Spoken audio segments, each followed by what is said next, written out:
Jangan katakan itu Tuhan kita, dia enggak sekejam itu.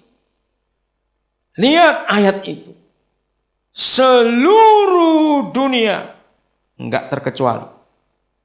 Di bawah kuasa siapa? Baca Alkitab, di bawah kuasa si jahat. Siapa itu? Jelas iblis. Karena seluruh dunia berada di bawah kuasa si jahat, maka setan berbuat semau-maunya untuk mengacaukan.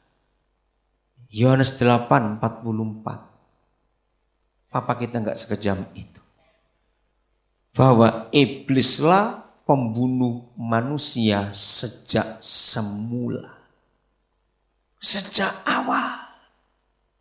Jadi bukan papa kita buat gempa bumi di Jogja sebanyak itu mati 5.000 lebih. Tadi siang istri saya ditanya oleh seseorang untuk membandingkan berapa yang mati waktu gedung WTC dihancurkan 9 September 2001 yang lalu. Jumlahnya hampir sama dengan korban gempa yang di Jogja, 5.000 orang. Bisa bayangkan perbuatan setan itu. Penyakit yang makin merajalela sekarang ini, saudara. Lihat bagaimana penyakit-penyakit di dunia ini mengerikan. Karena seluruh dunia berada di bawah kuasa si jahat, maka itu setan berbuat semau-mau mereka. Itu sebabnya hanya ada satu di antara dua pilihan. Kita mau di pihak siapa? Dengarkan ini Pak. Hanya ada satu di antara dua pilihan. Enggak ada tiga. Cuma satu di antara dua. Kita mau di pihak siapa dalam masa seperti ini? Saya enggak perlu bacakan ayat-ayatnya. Kita semua sudah sering dengar dari khotbah-khotbah. Bahwa makin mendekati hari penghukuman si setan itu, maka mereka makin gila. Mereka membabi buta sekarang. Maka itu kita harus tahu dari Yohanes 6 yang baru kita baca tadi. Yang murid saja bisa enggak tahan dengar firman itu lalu pergi meninggalkan Yesus dan tidak ikut dia lagi. Maka itu kalau kita merasa cukup, merasa puas hanya sekali seminggu ke gereja. Dan kita berkata, oh sudah cukup. Maaf saudara. Enggak cukup kita akan makan cuma seminggu sekali. Kita perlu ada tambahan lagi. Di hari-hari lain kalau gereja ini membuat acara-acara, asal firman diberitakan, mari. Nanti minta Roh Kudus menunjukkan lebih jelas lagi.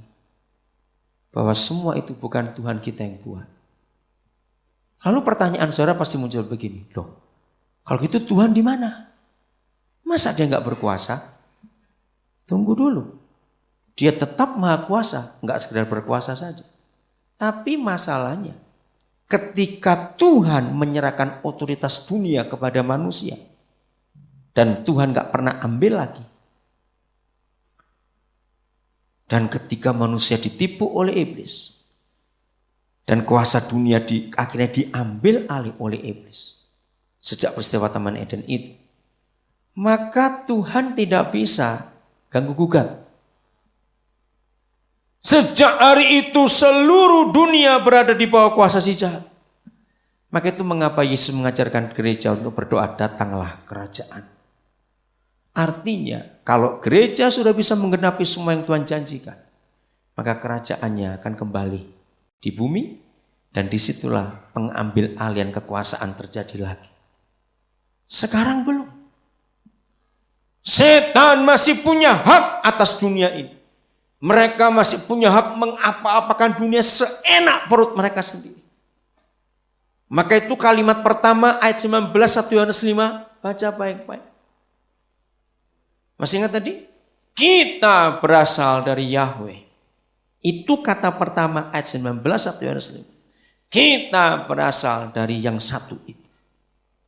Tapi kalau saya baca pakai terjemah bebas, walaupun kita berasal dari dia, masalahnya kita hidup di sebuah tempat yang dikuasai oleh si iblis. Bisa ngerti artinya? Nah, karena walaupun kita berasal dari papa kita yang dahsyat itu, Masalahnya hidup kita masih hidup dengan dunia ini. Padahal ini dikuasai oleh si jahat. Maka itu cuma ada satu di antara dua pilihan. Mau ikut yang mana? Sekedar menjadi Kristen tidak jaminan, saudara. Iblis nggak akan takut kepada orang yang mengaku sekedar Kristen. Tapi firman menyatakan, Yakobus pasal 4, ada ayat yang bagus sekali. Saya nggak usah baca, tunjukkan ayatnya supaya itu jadi PR bagi yang malas supaya cari sendiri. Dalam Yakobus 4 sudah enak kasih tahu Yakobus 4. Nggak usah cari sendiri se-Alkitab. Ada firman yang berjanji begini. Tunduklah kepada Yahweh. Lawanlah iblis, maka dia lari daripadamu. Hanya satu persyaratan, bukan sekedar Kristen. Hanya satu persyaratannya, bukan sekedar Kristen. Yaitu Kristen yang tunduk. Katakan amin. Kepada Tuhannya. Jadi enggak sekedar Kristen, saudara. Apalagi kalau kita masih bodoh-bodoh. Karena percaya film bohong-bohongan Dracula itu. Oh, aku enggak takut. Setan takut dengan salib. Keliru. Film itu ngaco juga. Karena dengan film Dracula itu orang beranggapan enggak perlu Yesus, pokoknya salib. Nah itu sudah salah. Hanya salib saja, mau berapa meter saudara punya, setan gak takut. Tetapi salib yang ditakuti setan, kalau kita yang mau dipaku di situ. Amin.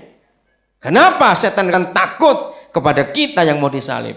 Karena dia gak akan pernah ganggu orang mati. Betul gak? Setan gak mau ganggu orang mati, sebab setan tahu kalau ganggu orang mati, buang-buang energi dia. Sudah mati kok. Yang diganggu dan bisa dipakai oleh setan kalau orang Kristen itu belum disalibkan. Dia masih hidup dengan kedagingannya. Jadi bukan tanda salib yang membuat setan takut, tidak. Ada orang karena ketakutan di setiap pintu rumahnya ada salib, sampai WC pun kasih salib pintunya. Tempat tidur anaknya bawa bantal kasih salib. Saya bilang itu enggak jaminan. Salibmu mau segudang taruh rumahmu. Kalau kamu gak pernah tunduk kepada Tuhan, gak ada gunanya. Maka itu mari kita jujur. Gembala tidak bisa menjadi saksi. Kalau ditanya, apakah saudara tunduk kepada Tuhan? Kita jawab iya. Belum tentu. Mulut kita bisa berkata ya. Tapi dia yang kita harus tunduk. Dia yang paling tahu isi hati kita bagaimana.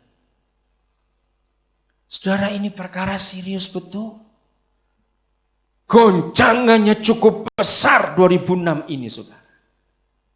Maka itu kita harus periksa diri di pihak siapa kita sekarang ini. Ketika menghadapi semua tantangan yang terjadi. Kalau begitu, setelah kita melihat Yohanes 6 tadi, murid-murid itu enggak tahan dengar firman yang keras. Murid-murid tidak tahan dengar firman yang bicara penderitaan, kematian. Mereka enggak tahan. Berarti kesimpulannya, saudara dan saya, supaya bisa bertahan sampai Yesus datang, maka berita tentang salib adalah kesukaan kita. Amin. Berita tentang salib harus jadi kesukaan kita.